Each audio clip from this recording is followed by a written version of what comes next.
لیکن نا نبی پاک صلی اللہ علیہ وسلم نے نا حد بیان کر دی، اور میرا خیال ہے یہ حدیث سمجھنے کے بعد بھی اگر سخاوت کا ذوق پیدا نہ ہو تو پھر بندے کو نا سرجری کرانی چاہیے دل کی۔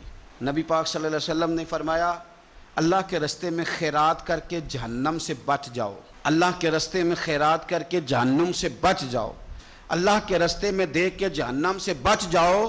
اگر کچھ نہ ہو سکے تو کھجور کا ایک ٹکڑا ہی اللہ کے رستے میں خیرات کر دیا کرو۔ اگر یہاں بھی ذوق یعنی کھجور بھی پوری نہیں، کھجور کا ایک ٹکڑا، ساری زندگی یہی رونا رونا ہے ہم نے کہ غریب بڑے ہیں، بڑے حالات خراب ہے، ماڑے بڑے ہیں، پوری نہیں پڑتی، اس سے آگے بھی جانا ہے کہ ادھر ہی رہنا ہے۔ دیکھو یاد رکھو، اچھے طریقے سے سمجھ لو کہ فرمایا صدقہ دے، چاہے کھجور کا ایک ٹکڑا ہی دے، ایک ٹکڑا کھجور کا۔ اب سمجھ لیں بات کو، ہمارا جو معیار اب خرچ کرنے کا ہے نا، وہ تو ہم نے امیر لوگوں کے ذمہ لگا دیا ہے، اور امیر بیچارہ بھی وہ کئی دفعہ الجھ جاتا ہے، وہ کہتا ہے جناب کس کس کو دیں، مسجد کو، مدرسے کو، گلی بنانے والوں کو، قبرستان بنانے والوں کو، غریبوں کو، بیواؤں کو، سب کو پتہ چل گیا محلے میں فلانا بندہ امیر ہے، تو ہر ایک کی توجہ اسی کی جانب ہے۔ اور میں نے تو اپنی زندگی میں یہ بھی دیکھا ہے کہ امیر کے پاس پیسے آ جائیں تو لوگ اس طرح شکوہ کرتے ہیں کہ دیتا نہیں، جیسے اس کے نہیں اس بیچارے کے پیسے ہیں۔ اس کے بہن بھائی کہہ رہے ہوتے ہیں دیکھو جی خود کروڑوں کی جائیداد خرید لی، ہمیں 5,000 نہیں دیا۔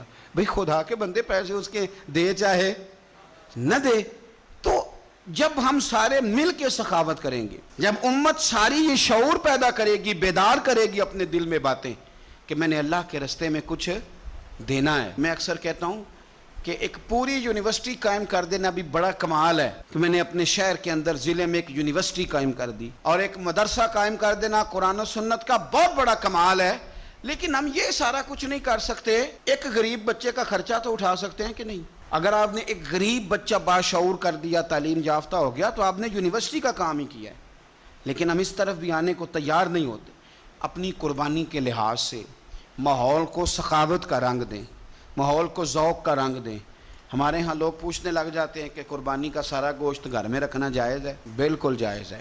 سارا گوشت کیا، پورا اونٹ آپ گھر میں کھا لیں، شریعت آپ کو منع نہیں کرتی، لیکن کس نے کان میں بتایا تھا کہ قربانی کے بعد گوشت ملنا ہی نہیں؟ آپ یقین کریں، پوچھیں الیکٹریشین لوگ جو یہ کام کرتے ہیں، مکینک لوگ، ان سے پوچھیں، وہ کہتے ہیں سب سے زیادہ فریزر کا کام آنے لگ گیا ہے، لوگ فریجیں ٹھیک کرا رہے ہیں اس لیے کہ گوشت سٹاک کرنا ہے، پتہ نہیں اس کے بعد کوئی بکرا ہاتھ آئے کہ نہ آئے، آخری سمجھ کے کھانا ہے۔ ایسا نہ کرو۔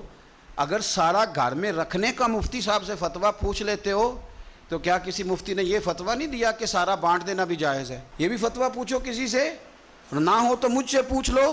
قربانی ساری رکھنی بھی جائز ہے اور ساری بانٹ دینی بھی، ایک لقمہ بھی نہ کھائیں، ساری بانٹ دیں۔